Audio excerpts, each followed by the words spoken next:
Hi friends, എൻസൈക്ലോവിങ്സിൻ്റെ പുതിയൊരു വീഡിയോയിലേക്ക് നിങ്ങൾക്ക് ഏവർക്കും സ്വാഗതം. അപ്പോൾ നമ്മളിന്ന് ചർച്ച ചെയ്യാൻ പോകുന്ന ടോപ്പിക്ക് LP-UP പരീക്ഷയ്ക്ക് ചോദിക്കാൻ സാധ്യതയുള്ള ഇന്ത്യ ചരിത്രം, അതുപോലെ തന്നെ പൊളിറ്റിക്സ്, രസതന്ത്രവുമായി ബന്ധപ്പെട്ട കുറച്ച് വിവരങ്ങളാണ് ചർച്ച ചെയ്യാൻ പോകുന്നത്. അപ്പം ആദ്യം നമ്മൾ ഓരോ ടോപ്പിക്കും അതിൽ ഉൾപ്പെടുത്തിയിട്ടുള്ള ക്വസ്റ്റ്യൻസ് ഒരു അരുവെന്ന് പറഞ്ഞു പോകുന്നതായിരിക്കും. നമ്മുടെ വീഡിയോ ആദ്യമായി കാണുന്ന സുഹൃത്തുക്കളാണെങ്കിൽ ആദ്യമേ തന്നെ ചാനൽ സബ്സ്ക്രൈബ് ചെയ്യുക. അപ്പോൾ നമുക്ക് വീഡിയോയിലേക്ക് കടക്കാം. ചുവടെ തന്നിരിക്കുന്നവയിൽ ഇന്ത്യൻ നാഷണൽ കോൺഗ്രസിനെ കുറിച്ച് തെറ്റായ പ്രസ്താവന ഏതാണ്? ചുവടെ കൊടുത്തിരിക്കുന്നവയിൽ ഇന്ത്യൻ നാഷണൽ കോൺഗ്രസിനെ കുറിച്ച് തെറ്റായ പ്രസ്താവന ഏതാണ്? ഇന്ത്യൻ നാഷണൽ കോൺഗ്രസിൻ്റെ രൂപീകരണവുമായി ബന്ധപ്പെട്ടറിയപ്പെടുന്ന പ്രമുഖ സിദ്ധാന്തമാണ് സുരക്ഷാ വാൾവ് സിദ്ധാന്തം. ഓപ്ഷൻ ബി എന്ന് പറയുന്നത് ഇന്ത്യൻ നാഷണൽ കോൺഗ്രസിൻ്റെ ആദ്യത്തെ ജനറൽ സെക്രട്ടറിയാണ് ദാദാഭായ് നവറോജി. അടുത്തത് ഇന്ത്യൻ നാഷണൽ കോൺഗ്രസ് എന്ന പേര് നിർദ്ദേശിച്ചത് ദാദാഭായ് നവറോജിയാണ്. ഇന്ത്യൻ നാഷണൽ കോൺഗ്രസിൻ്റെ ആദ്യ പ്രസിഡന്റ് WC ബാനർജിയാണ്. അപ്പം ഇതിലെ തെറ്റായ ഉത്തരം എന്ന് പറയുന്നത് ഏതാണ്? ഇന്ത്യൻ നാഷണൽ കോൺഗ്രസിൻ്റെ ആദ്യത്തെ ജനറൽ സെക്രട്ടറി ദാദാഭായ് നവറോജി എന്നത് തെറ്റായ ഉത്തരമാണ്. അതുപോലെ തന്നെ ഇതിൽ ഓപ്ഷനിൽ മറ്റൊരു കറപ്ഷൻ കൂടെ ഉണ്ട്. ഇന്ത്യൻ നാഷണൽ കോൺഗ്രസിൻ്റെ ആദ്യ president WC Banerjee. Indian national കോൺഗ്രസിൻ്റെ ആദ്യ പ്രസിഡന്റ് WC ബാനർജി ഇന്ത്യക്കാരനായ പ്രസിഡൻ്റാണ്. ആദ്യ പ്രസിഡന്റ്, സ്ഥാപക പ്രസിഡന്റ് ആരാണ്? AO ഹ്യൂമാണ്. അപ്പം അത് മനസ്സിലാക്കണം. ആദ്യത്തെ ഇന്ത്യക്കാരനായ ആദ്യത്തെ പ്രസിഡൻ്റാണ് WC ബാനർജി. അടുത്ത ക്വസ്റ്റ്യൻ, കോൺഗ്രസിന് ആദ്യമായി ഒരു ഭരണഘടന തയ്യാറാക്കിയ സമ്മേളനം ഏതാണ്? കോൺഗ്രസിന് ആദ്യമായി ഒരു ഭരണഘടന തയ്യാറാക്കിയ സമ്മേളനം ഏതാണ്? 1908 മദ്രാസ് സമ്മേളനത്തിനാണ് കോൺഗ്രസിന് ആദ്യമായി ഒരു ഭരണഘടന തയ്യാറാക്കുന്നത്. മദ്രാസ് സമ്മേളനത്തിൽ ആണ്. അടുത്തത്, ഇന്ത്യൻ നാഷണൽ കോൺഗ്രസ് രൂപീകൃതമാകുമ്പോൾ ഇന്ത്യയുടെ സെക്രട്ടറി ഓഫ് സ്റ്റേറ്റ് ആരായിരുന്നു? അപ്പോൾ ഇന്ത്യൻ നാഷണൽ കോൺഗ്രസ് രൂപീകൃതമാകുമ്പോൾ ഇന്ത്യയുടെ സെക്രട്ടറി ഓഫ് സ്റ്റേറ്റ് ആരായിരുന്നു? ലോർഡ് റാൻഡോൾഫ് ചർച്ചിലാണ് ഇന്ത്യൻ നാഷണൽ കോൺഗ്രസ് രൂപീകൃതമാകുമ്പോൾ ഇന്ത്യയുടെ സെക്രട്ടറി ഓഫ് സ്റ്റേറ്റ് എന്നറിയപ്പെടുന്നത്. അടുത്തത്, കോൺഗ്രസ് ചരിത്രത്തിലെ ഖേദകരമായ സംഭവമെന്ന് ചരിത്രകാരന്മാർ വിശേഷിപ്പിച്ചത് ഏത് സംഭവത്തെയാണ്? പൊതുവെ കോൺഗ്രസ് നമ്മൾ നോക്കുമ്പോൾ സൂററ്റ് പിളർപ്പ്, അവിടെ എന്താണ് കോൺഗ്രസ് രണ്ടായിട്ട് പിളരുന്ന നമുക്ക് മനസ്സിലാക്കാൻ പറ്റും. അപ്പോൾ അതിൻ്റെ ഉത്തരവെന്ന് പറയുന്നത് എന്താണ്? 1907 സൂററ്റ് പിളർപ്പിനെയാണ് ഇന്ത്യൻ ചരിത്രകാർ കോൺഗ്രസിലെ ഏറ്റവും ഖേദകരമായ സംഭവമെന്ന് അറിയപ്പെടുന്നത്. അടുത്തത്, ഇന്ത്യൻ നാഷണൽ കോൺഗ്രസുമായി ബന്ധപ്പെട്ട പ്രസ്താവനകൾ ചേരുംപടി ചേർക്കുക എന്നതാണ് അടുത്ത ക്വസ്റ്റ്യൻ. അതിൽ 4 കാര്യങ്ങൾ തന്നിട്ടുണ്ട്, നമുക്ക് നോക്കാം. ഇംഗ്ലീഷ് സംസാരിക്കുന്ന സമ്പന്ന വിഭാഗക്കാരുടെ സംഘടന, മൈക്രോസ്കോപ്പിക് മൈനോറിറ്റി, കോൺഗ്രസിൻ്റെ സമാധാനപരമായ അന്ത്യമാണ് എൻ്റെ ലക്ഷ്യം, അതുപോലെ യാചകരുടെ സംഘടന. ഇങ്ങനെ 4 കാര്യങ്ങളുണ്ട്. ഓപ്ഷനിൽ ഇതിന് ചേരുംപടി ചേർക്കാൻ 4 മറ്റ് ആൾക്കാരുടെ പേരുണ്ട്, നോക്കാം. 1 അരവിന്ദ് ഘോഷ്, 2 ജവഹർലാൽ നെഹ്റു, 3 ഡഫറിൻ, 4 കൈസൻ പ്രഭു. ഇത് ചേരുംപടി ചേർക്കാനാണ് കൊടുത്തിട്ടുള്ളത്. അപ്പം നമുക്ക് നോക്കാം. ആദ്യത്തേതാണ് ഇംഗ്ലീഷ് സംസാരിക്കുന്ന സമ്പന്ന വിഭാഗങ്ങളുടെ സംഘടന. ഇംഗ്ലീഷ് സംസാരിക്കുന്ന സമ്പന്ന വിഭാഗക്കാരുടെ സംഘടന. ഇങ്ങനെ പറഞ്ഞതാരാണ്? ജവഹർലാൽ നെഹ്റു. അടുത്തത്, മൈക്രോസ്കോപ്പിക് മൈനോറിറ്റി ഇതാരുമായി ബന്ധപ്പെട്ടതാണ്? ഡഫറിൻ പ്രഭുവുമായി ബന്ധപ്പെട്ടതാണ് മൈക്രോസ്കോപ്പിക് മൈനോറിറ്റി. അടുത്തത്, കോൺഗ്രസിൻ്റെ സമാധാനപരമായ അന്ത്യമാണ് എൻ്റെ ലക്ഷ്യം. കോൺഗ്രസിൻ്റെ സമാധാനപരമായ അന്ത്യമാണ് എൻ്റെ ലക്ഷ്യം. ആരുടെ ആക്കാണത്? കൈസൻ പ്രഭു. അടുത്തത്, യാചകരുടെ സംഘടന. ഇങ്ങനെ അഭിപ്രായപ്പെട്ട ആരാണ്? യാചകരുടെ സംഘടന. അരവിന്ദ് ഘോഷാണ് യാചകരുടെ സംഘടന എന്ന് അഭിപ്രായപ്പെട്ടത്. അടുത്തത്, കോൺഗ്രസിലെ ആദ്യത്തെ ആക്ടിംഗ് പ്രസിഡന്റ് ആരാണ്? അപ്പം കോൺഗ്രസിലെ ആദ്യത്തെ ആക്ടിംഗ് പ്രസിഡന്റ് ആരാണ് കോൺഗ്രസിലെ ആദ്യത്തെ ആക്ടിംഗ് പ്രസിഡന്റ്? ഹക്കീം അജ്മൽ ഖാനാണ് കോൺഗ്രസിലെ ആദ്യത്തെ ആക്ടിംഗ് പ്രസിഡന്റ്. അടുത്തത്, ചുവടെ തന്നിരിക്കുന്ന പ്രധാന സംഭവങ്ങൾ നടന്ന സമ്മേളനം ഏതാണ്? ചുവടെ തന്നിരിക്കുന്ന പ്രധാന സംഭവങ്ങൾ നടന്ന സമ്മേളനം ഏതാണ്? 1916 ലക്നൗ സമ്മേളനമാണ് ഉത്തരമായി വരുന്നത്. സംഭവങ്ങൾ ഏതൊക്കെയെന്ന് നമുക്ക് നോക്കാം. മിതവാദികളും തീവ്രവാദികളും യോജിച്ചു. ലക്നൗ സമ്മേളനത്തിലാണ് കോൺഗ്രസിലെ രണ്ട് വിഭാഗക്കാരായിരുന്ന മിതവാദികളും തീവ്രവാദികളും യോജിക്കുന്നത്. ഗാന്ധിജിയും ജവഹർലാൽ നെഹ്റുവും ആദ്യമായി കണ്ടെത്തുന്നത് 1916 ലക്നൗ സമ്മേളനത്തിൽ ആണെന്ന് നമുക്ക് മനസ്സിലാക്കാം. അടുത്തത്, സ്വാതന്ത്ര്യത്തിന് ശേഷം കോൺഗ്രസ് പ്രസിഡന്റായ വ്യക്തി ആരാണ്? പട്ടാഭി സീതാരാമയ്യയാണ് സ്വാതന്ത്ര്യത്തിന് ശേഷം കോൺഗ്രസ് പ്രസിഡന്റ് ആവുന്ന വ്യക്തി. അടുത്തത്, കോൺഗ്രസിൻ്റെ ആദ്യ അധ്യക്ഷൻ ആരാണ്? അപ്പം കോൺഗ്രസിൻ്റെ ആദ്യത്തെ അധ്യക്ഷൻ ആരാണ്? ആനി ബെസന്റ് ആണ് കോൺഗ്രസിൻ്റെ ആദ്യത്തെ അധ്യക്ഷ എന്ന് പറയുന്നത്. വനിതാ അധ്യക്ഷയാണ്. കോൺഗ്രസിൻ്റെ ആദ്യ വനിതാ അധ്യക്ഷ എന്ന് പറയുന്നതായിരിക്കും അല്പം കൂടെ ഉചിതം. ആദ്യത്തെ അധ്യക്ഷ അല്ല, കോൺഗ്രസിൻ്റെ ആദ്യത്തെ വനിതാ അധ്യക്ഷൻ ആരാണ്? Annie Besant. അടുത്തത്, ചുവടെ തന്നിരിക്കുന്നവയിൽ 1929 ലാഹോർ സമ്മേളനവുമായി ബന്ധപ്പെട്ട തെറ്റായ പ്രസ്താവന ഏതാണ്? തെറ്റായ പ്രസ്താവന? 4 പ്രസ്താവനകൾ തന്നിട്ടുണ്ട്. പൂർണ്ണ സ്വരാജ് പ്രഖ്യാപനം, ജവഹർലാൽ നെഹ്റു പ്രസിഡന്റായ ആദ്യ സമ്മേളനം, നിയമലംഘന പ്രസ്ഥാനം ആരംഭിക്കാൻ തീരുമാനിച്ചു, ബ്രിട്ടീഷുകാർ നിരോധിച്ച രണ്ടാമത്തെ കോൺഗ്രസ് സമ്മേളനം. അപ്പോൾ ഇതിലേതാണ് തെറ്റായ പ്രസ്താവന? 1929 ലാഹോർ സമ്മേളനവുമായി ബന്ധപ്പെട്ടതാണ്. ബ്രിട്ടീഷുകാർ നിരോധിച്ച രണ്ടാമത്തെ കോൺഗ്രസ് സമ്മേളനമാണ് 1929 ലാഹോർ സമ്മേളനം. അടുത്തത്, സുഭാഷ് ചന്ദ്രബോസ് അധ്യക്ഷനായ ആദ്യ സമ്മേളനം എപ്പോഴാണ്? 1938 ഹരിപുര സമ്മേളനത്തിലാണ് സുഭാഷ് ചന്ദ്രബോസ് അധ്യക്ഷനായത്. അടുത്തത്, ചുവടെ തന്നിരിക്കുന്നവയിൽ തെറ്റായ ജോഡി ഏതാണ്? ഇന്ത്യൻ നാഷണൽ കോൺഗ്രസ് പ്രസിഡന്റായ ആദ്യ വനിതയായ ആരാണ്? സരോജിനി നായിഡു. ഇന്ത്യൻ നാഷണൽ കോൺഗ്രസിൻ്റെ പ്രസിഡൻ്റാകുന്ന ആദ്യ വനിത ആരാണ്? സരോജിനി നായിഡു അല്ല, പകരാരാണ്? ആനി ബെസന്റ് ആണ് ഇന്ത്യൻ നാഷണൽ കോൺഗ്രസിൻ്റെ പ്രസിഡൻ്റാവുന്ന ആദ്യ വനിത. അടുത്തത്, സുഭാഷ് ചന്ദ്രബോസ് കോൺഗ്രസിൻ്റെ തിരഞ്ഞെടുക്കപ്പെട്ട ആദ്യ പ്രസിഡൻ്റായത് ആരെ പരാജയപ്പെടുത്തിയാണ്? സ്വതന്ത്ര ഇന്ത്യയിലെ ആദ്യത്തെ കോൺഗ്രസിൻ്റെ പ്രസിഡൻ്റായിരുന്നു ആര്? പട്ടാഭി സീതാരാമയ്യ.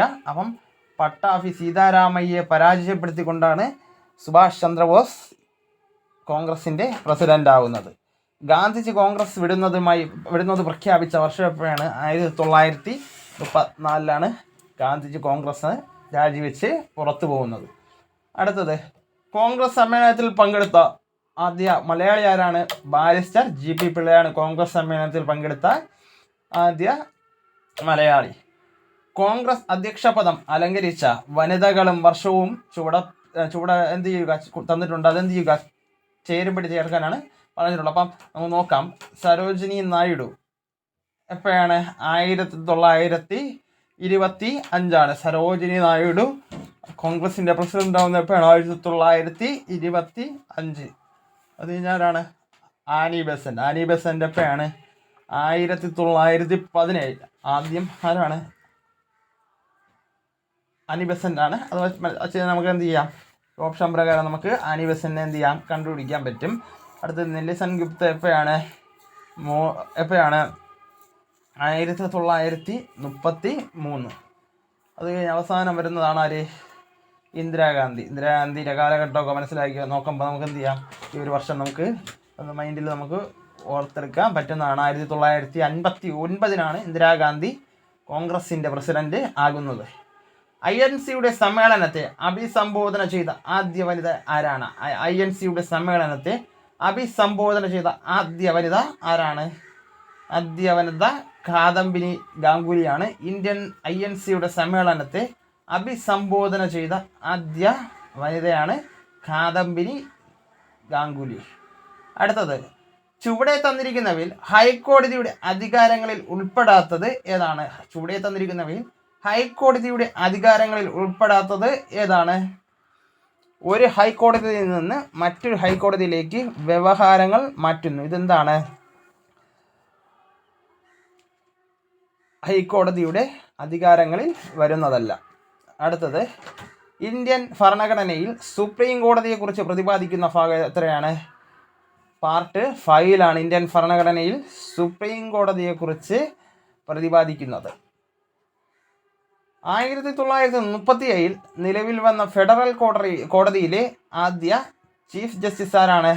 മൗറിസ് ഗേയർ ആണ് 1937 നിലവിൽ വന്ന ഫെഡറൽ കോടതിയുടെ ചീഫ് ജസ്റ്റിസ്. സുപ്രീം കോടതിയെക്കുറിച്ച് തെറ്റായ പ്രസ്താവന ഏതാണ്? സുപ്രീം കോടതിയെക്കുറിച്ച് തെറ്റായ പ്രസ്താവന ഏതാണ്? 4 പ്രസ്താവനകൾ തന്നിട്ടുണ്ട്.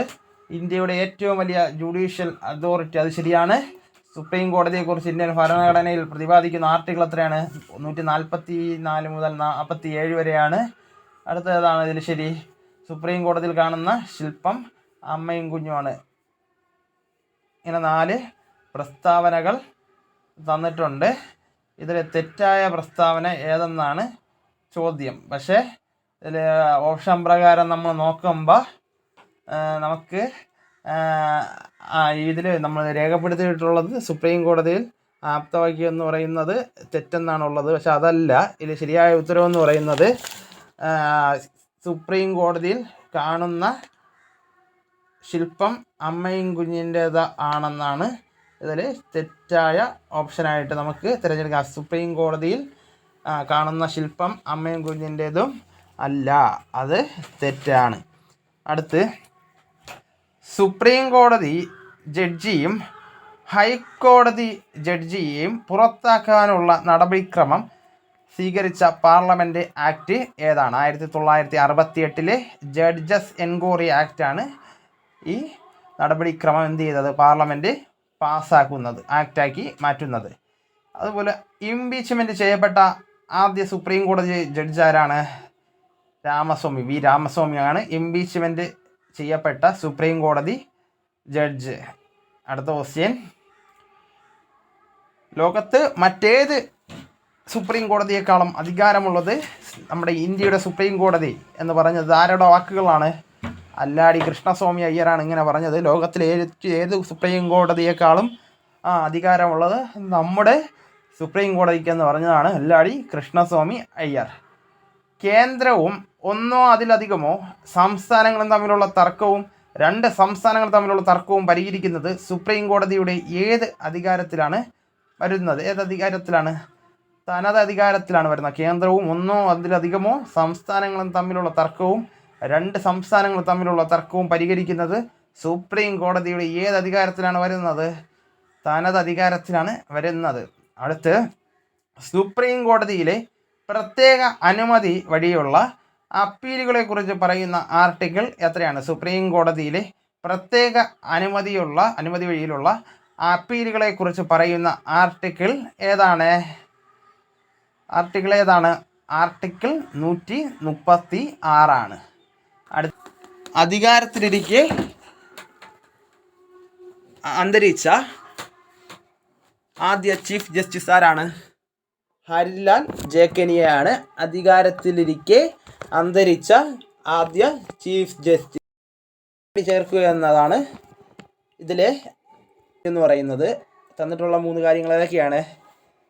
ജുഡീഷ്യറി, അതുപോലെ തന്നെ റിമൂവൽ ഓഫ് ജഡ്ജ് എന്ന ആശയം, ഉപദേശാധികാരം, ഇത്രയാണ്. അപ്പോൾ ഇത് ബന്ധപ്പെട്ടത് ഏതൊക്കെയായിട്ടെന്നാണ് നമ്മൾക്കിതിൽ കണ്ടെത്തേണ്ടത്. കണ്ടെത്തുമ്പോൾ നമുക്ക് കിട്ടണ ഏതാണ്? ജുഡീഷ്യറി എന്തുമായി ബന്ധപ്പെട്ടിരിക്കുന്നു?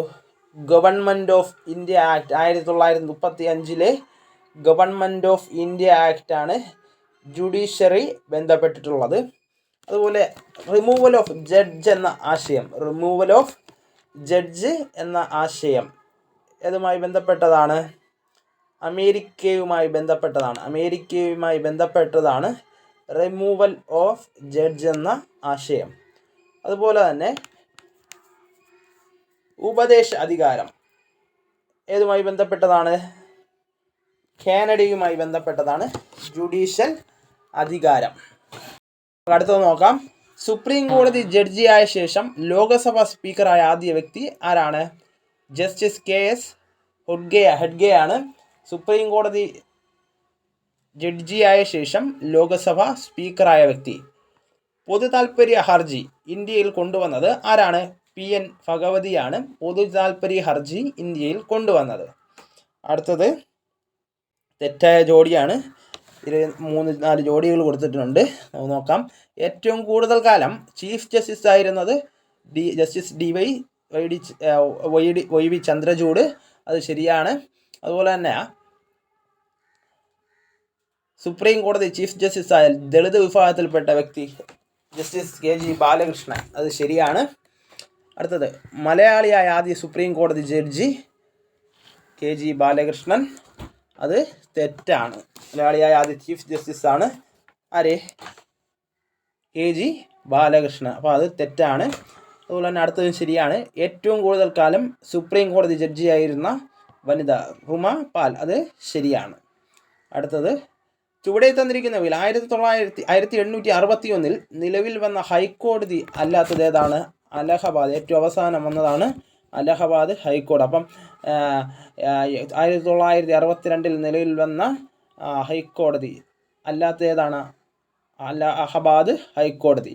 ഏത് ഭരണഘടനാ ഭേദഗതിയിലൂടെയാണ് 2 അതിലധികമോ സംസ്ഥാനങ്ങൾക്ക് ഒരു ഹൈക്കോടതി ആകാമെന്ന് പ്രതിപാദിച്ചിരിക്കുന്നത്? ഏതാണ്? 1956 7ാം ഭേദഗതി പ്രകാരമാണ് 2 അതിലധികമോ സംസ്ഥാനങ്ങൾക്ക് ഒരു ഹൈക്കോടതി ആവാമെന്ന് പ്രതിപാദിച്ചിട്ടുള്ളത്. താഴെ പറയുന്നവയിൽ ഏത് സംസ്ഥാനത്തിൻ്റെ അല്ലെങ്കിൽ സംസ്ഥാനങ്ങളുടെ മേലാണ് ഗുവാഹത്തി ഹൈക്കോടതികൾക്ക് അധികാരമുള്ളത്? താഴെ പറയുന്ന ഏതാണ്? മിസോറാമിനാണ്.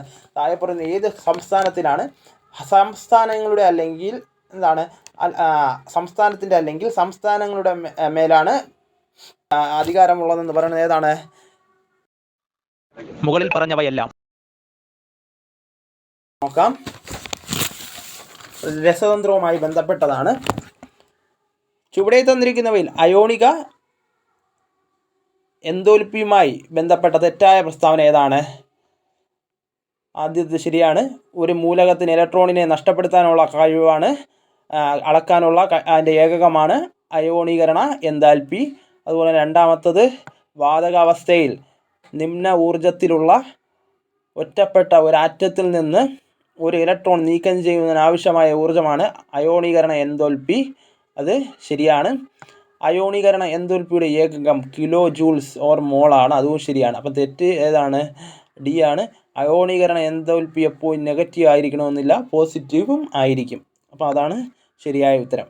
അടുത്തത് അയോണീകരണ ഊർജവും അറ്റോമിക ആരവും പരസ്പര ബന്ധമുള്ള ഗുണങ്ങളാണ്. ഈ പ്രവണത മനസ്സിലാക്കാൻ പരിഗണിക്കേണ്ട ഘടകങ്ങൾ ഏതെല്ലാമാണ്? 4 കാര്യങ്ങൾ വന്നിട്ടുണ്ട്. ഇതിൽ 2 പെടുന്നതാണ്. ഏതൊക്കെയെന്ന് നമുക്കത് പറയാം. ന്യൂക്ലിയസിനുള്ളിലെ ന്യൂട്രോണുകളുടെയും പ്രോട്ടോണുകളുടെയും ആകർഷണവും വികർഷണവും ഉണ്ട്. അപ്പോൾ ഈ ന്യൂക്ലിയസിനുള്ളിലെ ന്യൂട്രോണുകളുടെയും പ്രോട്ടോണുകളുടെയും വികർഷണം ഏതാണ്? ഇതുമായി ബന്ധപ്പെട്ടിരിക്കുന്നതാണ്. അതുപോലെ തന്നെ ന്യൂക്ലിയസിലേക്കുള്ള ഇലക്ട്രോണുകളുടെ ആകർഷണം അയോണിക ഊർജവുമായി അറ്റോമിക ആരവും പരസ്പരം ബന്ധമുള്ള കാര്യമാണ് നമ്മൾ പറയുന്നത്. ന്യൂക്ലിയസിലേക്കുള്ള ഇലക്ട്രോണുകളുടെ ആകർഷണവും ശരിയാണ്. അടുത്തത് എസ് ബ്ലോക്കുകളുടെ സ്ഥാനവുമായി ബന്ധപ്പെട്ട സവിശേഷത അല്ലാത്തത് ഏത്? അയോണീകരണ ഊർജം കൂടുതൽ. അപ്പോൾ എസ് ബ്ലോക്ക് മൂലകങ്ങളുടെ സ്ഥാനവുമായി ബന്ധപ്പെട്ട സവിശേഷത അല്ലാത്തത് ഏതാണ്? അയോണീകരണ ഊർജം കൂടുതൽ. അടുത്തത് ആൽക്കലി ലോഹങ്ങളിൽ പ്രകൃതിയിൽ കുറഞ്ഞ അളവിൽ കാണപ്പെടുന്ന മൂലകം അല്ലാത്തത് ഏതാണ്? പൊട്ടാസ്യം. ആൽക്കലി ലോഹങ്ങളിൽ പ്രകൃതിയിൽ കുറഞ്ഞ അളവിൽ കാണപ്പെടുന്ന മൂലകം അല്ലാത്തത് ഏതാണ്? പൊട്ടാസ്യം. അടുത്തത് ഏറ്റവും കൂടുതൽ അർത്തായുസ്സുള്ള ഫ്രാൻസിയത്തിൻ്റെ ഐസോട്ടോപ്പ് ഏതാണ്? ഏറ്റവും കൂടുതൽ അർത്തായുസ്സുള്ള ഫ്രാൻസിയത്തിൻ്റെ ഐസോട്ടോപ്പ് ഏതാണ്? ഫ്രാൻസിയം 223. അടുത്തത് ലോഹങ്ങളും നിറങ്ങളും ചേരുംപടി ചേർവ്. ലോഹങ്ങളും നിറങ്ങളുമാണ് ലിഥിയം, സോഡിയം, പൊട്ടാസ്യം, സീസിയം. അതുപോലെ തന്നെ നീല, മഞ്ഞ, ക്രിംസൺ, ചുവപ്പ്, വയലറ്റ്. ഇതിൽ ചേരുംപടി ചേർക്കാനാണ്. ഏതൊക്കെയാണ് ചേരുംപടി ചേർക്കുമ്പോൾ നമുക്ക് കിട്ടുന്നത്? 1C ലിഥിയം, ക്രിംസൺ ചോപ്പ്, അതുപോലെ തന്നെ ഏതാണ്? സോഡിയം ഏതാണ്? മഞ്ഞ നിറമാണ് കിട്ടുന്നത്. അതുപോലെ തന്നെ പൊട്ടാസ്യം പൊട്ടാസ്യം ചേർക്കുമ്പോൾ ഏത് നിറമാണ് കിട്ടുന്നത്? വയലറ്റാണ് കിട്ടുന്നത്. സീസിയം ഏതാണ്? നീല. ഇതാണ് ശരിയായ ഉത്തരമെന്ന് പറയുന്നത്. അടുത്തത്, പീരിയോഡിക് ടേബിളിലെ ക്രമാവർത്തന പ്രവണതകളെ സംബന്ധിക്കുന്ന ഏതാനും പ്രസ്താവനകളാണ് താഴെ കൊടുത്തിരിക്കുന്നവയിൽ. ഇവയിൽ ശരിയായവ ഏതാണ്? നമുക്ക് തെറ്റായവ പറയണ്ട. എന്തായാലും ശരിയായവ നമുക്ക് നോക്കാം. ശരിയായവ ഏതെന്നാണ് കണ്ടുപിടിക്കേണ്ടത്. പീരിയോഡിൻ്റെ ഇടത്തു നിന്ന് വലത്തോട്ട് പോകും തോറും ആറ്റത്തിൻ്റെ വലിപ്പം പൊതുവെ കുറഞ്ഞു വരുന്നു. ഇതെന്താണ്? അടുത്തത്, ഇതിൻ്റെ ഇടത്തു നിന്നും വലത്തോട്ട് പോകും തോറും ന്യൂക്ലിയർ ചാർജ് കൂടുന്നു. അതും ശരിയാണ്. ആറ്റത്തിൻ്റെ വലിപ്പം കൂടുമ്പോൾ അയോണീകരണ ഊർജ്ജം എന്ത് ചെയ്യുന്നു? കുറയുന്നു. അതും ശരിയാണ്. അപ്പം 3 പ്രസ്താവനകളും ശരിയാണ്. അടുത്തത്, ക്ഷാര ലോഹങ്ങളിൽ ഏറ്റവും കൂടുതൽ നിരോക്സീകരണ ശേഷിയുള്ള ലോഹം ഏതാണ്? ലിഥിയം. അടുത്ത ക്വസ്റ്റ്യൻ, ക്ഷാര ലോഹങ്ങൾ ദ്രാവക അമോണിയയിൽ ലയിക്കുമ്പോൾ ഉണ്ടാകുന്ന ലായനിയുടെ നിറം എന്താണ്? കടും നീല. അടുത്തതിൽ തെറ്റായ ജോഡി ഏതെന്നാണ് നമുക്ക് കണ്ടുപിടിക്കേണ്ടത്. അതിവേഗ ബ്രീഡർ റിയാക്ടറിൽ ശീതീകരിയായി ഉപയോഗിക്കുന്നത് ലിക്വിഡ് സോഡിയം ആണ്. രാസവളമായി ഉപയോഗിക്കുന്നത് പൊട്ടാസ്യം ക്ലോറൈഡ് ആണ്. മൃദു സോപ്പുകൾ വ്യാവസായികമായി നിർമ്മിക്കാൻ ഉപയോഗിക്കുന്നത് സോഡിയം ഹൈഡ്രോക്സൈഡ് ആണ്. ഫോട്ടോ ഇലക്ട്രിക് സെൽ രൂപപ്പെടുത്തുന്നത് ഉപയോഗിക്കുന്നത് ഏതിലാണ്? സീസിയത്തിൽ ആണ്. ഇതിൽ തെറ്റായ ജോഡി ഏതാണ്? മൃദു സോപ്പുകൾ വ്യാവസായികമായി നിർമ്മിക്കാൻ ഉപയോഗിക്കുന്നത് സോഡിയം ഹൈഡ്രോക്സൈഡ് എന്നത് തെറ്റായ ഉത്തരമാണ്. അടുത്തത്, ആൽക്കലൈൻ എർത്ത് ലോഹങ്ങളുടെ പൊതു ഇലക്ട്രോൺ വിന്യാസം എത്രയാണ്? NS2 ആണ്. NS2. അപ്പം ആൽക്കലൈൻ എർത്ത് ലോഹങ്ങളുടെ പൊതുവായ ഇലക്ട്രോണിക് വിന്യാസമാണ് NS2. ബേരിയത്തിൻ്റെ ജ്വാലയുടെ നിറം എന്താണ്? ആപ്പിൾ പച്ച നിറമാണ് ബേരിയത്തിൻ്റെ ജ്വാലയുടെ നിറം. ബോറോണിൻ്റെ പ്രധാന ഭൗതിക സവിശേഷതകളിൽ പെടാത്തത് ഏതാണ്? ശക്തമായ പരൽജാലികമായ ബോറോണിൻ്റെ ദ്രവണാങ്കം വളരെ കുറവാണ്. അത് തെറ്റാണ്. അടുത്തത്, കാർബണിക രസതന്ത്രത്തിൻ്റെ പിതാവ് എന്നറിയപ്പെടുന്ന ആരാണ്? Federico Wöhler. കാർബണിക രസതന്ത്രത്തിൻ്റെ പിതാവ് എന്നറിയപ്പെടുന്ന വ്യക്തി ആരാണ്? Federico Wöhler. അടുത്തത്, 16ാം ഗ്രൂപ്പ് മൂലകം അല്ലാത്തത് ഏതാണ്? ബിസ്മിത്ത്. 16ാം ഗ്രൂപ്പ് മൂലകം അല്ലാത്തത് ഏതാണ്? ബിസ്മിത്ത് ആണ്. തോറിയം, യുറേനിയം ധാതുക്കളുടെ റേഡിയോ ആക്റ്റീവ് ജീർണോൽപ്പന്നമായി പ്രകൃതിയിൽ കാണപ്പെടുന്നത് ഏതാണ്? പൊളോണിയമാണ്. അപ്പോൾ തോറിയം, യുറേനിയം ധാതുക്കളുടെ റേഡിയോ ആക്റ്റീവ് ജീർണോൽപ്പന്നമായി പ്രകൃതിയിൽ കാണപ്പെടുന്ന ഏതാണ്? പൊളോണിയം. ചുവടെ കൊടുത്തിരിക്കുന്നവയിൽ ഉപലോഹങ്ങൾ ഏതൊക്കെയാണ്? Oxygen, sulphur, tellurium, selenium, polonium. ഇതിൽ ചുവടെ കൊടുത്തിരിക്കുന്നവയിൽ ഉപലോഹങ്ങൾ ഏതൊക്കെയാണ്? ടെലൂറിയവും സെലീനിയവുമാണ് ഇതിൽ ഉപലോഹങ്ങളായിട്ട് വരുന്നത്. അപ്പം നമ്മുടെ ഇന്നത്തെ വീഡിയോയിൽ ഇത്രയും ക്വസ്റ്റ്യൻസാണ് ഉൾപ്പെടുത്തിയിട്ടുള്ളത്. അപ്പോൾ ഈ ക്വസ്റ്റ്യൻസ് എല്ലാവർക്കും മനസ്സിലായെന്ന് കരുതുന്നു. അപ്പോൾ LP-UPക്ക് വേണ്ടി പ്രിപ്പയർ ചെയ്യുന്നവർക്ക് എന്തായാലും ഈ ക്വസ്റ്റ്യൻസ് പ്രയോജനപ്പെടുന്നതായിരിക്കും. അപ്പോൾ നമുക്ക് തുടർന്നും വിജ്ഞാനപരമായ മറ്റ് വീഡിയോസുമായി നമുക്ക് വീണ്ടും കാണും വരെ ഗുഡ് ബൈ.